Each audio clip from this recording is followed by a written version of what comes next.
When you won the title, you shocked the MMA world there, beat BJ Penn, and I don't like a lot of fans I see maybe like the losing streak afterwards, but at that time, BJ Penn was considered pound for pound one of the best in the sport. So, what was it like for you to just go in there and beat a two division champion like that? Yeah, I mean, at that moment, BJ was like, he was pound for pound the best guy, the most feared guy, probably in the UFC at the time. He was fighting. He would go up and fought like Lyoto Machida. He was licking the blood off his gloves, putting people away. So nobody thought I was gonna win. I was a huge, huge dog, but only one person needed to believe, and that was me. So that's why I put on a hell of a camp. I prepared like a world champion that time, and was able to get it done.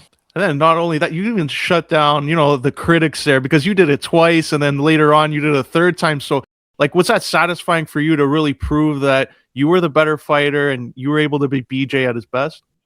Yeah, absolutely. The first time it was a close fight. Some people are like, "Oh, it's a fluke," and then I was able to blank him only a few months later. It's solidified. Who I was. In the lightweight division. And also, I remember at that time too, GSP was talking about, divisions he could go at and maybe 155. Like, was there ever conversations of GSP moving down to fight you? Because I know there was always a conversation about Anderson Silva and him going at.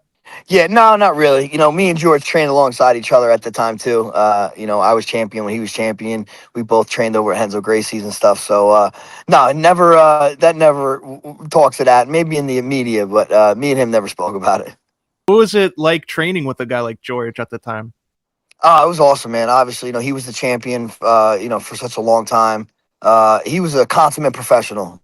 That's what I learned from him. He handled the whole game as like a professional. He's the first guy to wear suits at press conferences.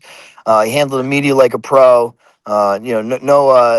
Nothing outside the cage that was taboo or anything. He was just a real professional, and I looked up to George a bunch, man. Great. He prepared like no other.